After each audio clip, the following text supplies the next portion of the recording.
So you're a builder, a maker, a true expert with your hands, and you've been dreaming about taking those skills to Canada. Well, you are in exactly the right place. Today, we're going to break down the Federal Skilled Trades Program, or FSTP, which is the immigration path built specifically for people like you. Let's dive right in. Here's our game plan. First, we'll talk about why Canada is practically begging for your skills. Then, and this is a big one, we'll cover the single most important rule you have to know. After that, we'll run through the other eligibility boxes, map out your step-by-step application plan, and finally, we'll look at the common mistakes that trip people up so you can steer clear.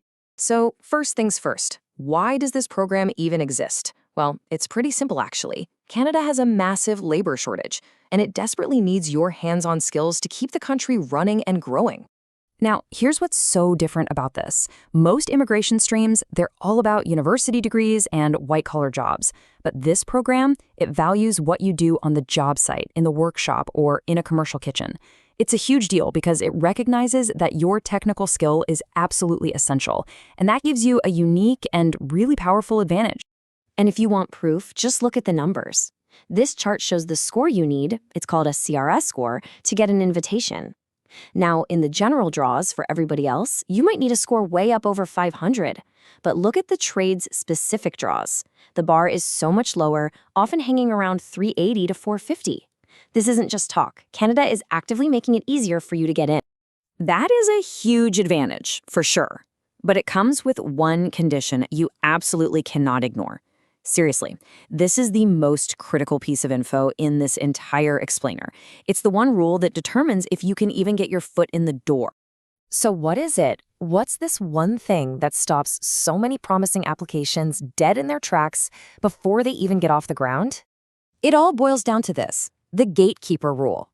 To even be considered for the Federal Skilled Trades Program, you absolutely 100% must have one of two things.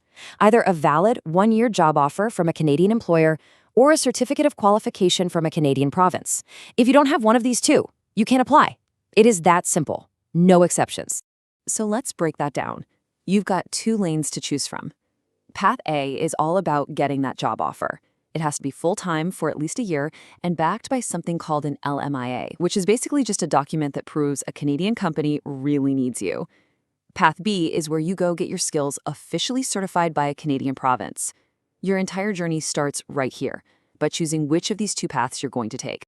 Okay, so once you've figured out how you're going to clear that major hurdle, the rest of the requirements are actually much more straightforward. Let's quickly run through the other boxes you'll need to tick. First up, work experience. You need at least 2 years of full-time work in your trade, and it has to be from the last 5 years. But here's the good news. It doesn't have to be 2 straight years at one job. It can be a mix of different jobs that all add up to those 2 years.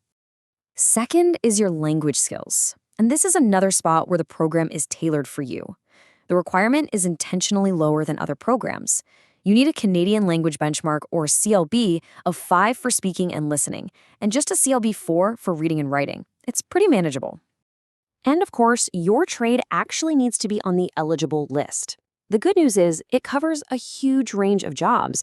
We're talking electricians, plumbers, carpenters, roofers, even cooks, butchers, and certain supervisors.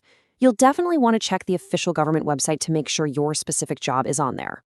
Okay, now for a super important pro tip. Listen up.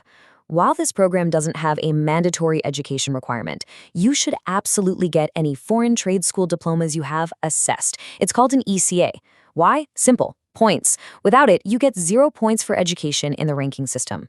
Getting that assessment can give you the extra boost you need to get selected. It can be a real game changer. All right, so you've confirmed you meet the criteria. You've picked your path. What's next? Let's lay out the exact game plan to get your application submitted. Okay, here's the blueprint, and the order here is absolutely critical. Step 1, and this happens before anything else, is to actively pursue either that job offer or the provincial certificate. Once you're on a clear path for one of those, then you go take your language test. After that, you create your express entry profile. From there, you just wait for a trade-specific draw. Once you get that precious invitation to apply, the clock starts ticking. You have 60 days to get all your documents in. To wrap things up, let's talk about what can go wrong. Honestly, understanding these common mistakes is one of the best ways to make sure your application doesn't hit a wall. The first major pitfall is thinking your license from your home country is all you need. It's not. Look, that license is great for proving your work experience, but when it comes to the certificate of qualification path, you have to be assessed by Canadian standards in a Canadian province. It's non-negotiable. Second big mistake, the job title mismatch. You might have a title like construction manager, but this program is for hands-on tradespeople, not managers. In the Canadian system, they look at your actual duties. This program is for what they call Tier 2 or 3 jobs, the people doing the work, not Tier 0 management roles. So make sure your job duties line up perfectly with a hands-on trade. And finally, let's talk about money, the settlement funds. A lot of people think any job offer means they don't have to show they have enough savings. That is not true. Only a very specific, official LMIA-supported job offer exempts you. If you don't have that exact document, you still need to prove you have the required funds. Getting this wrong is a really common reason for refusal. And that brings us right back to the beginning, to the most important question you need to ask yourself. As you've seen, everything, and I mean everything, hinges on this one decision. So, which path will it be for you? The job offer or the certificate? Your entire journey to Canada starts with that one answer.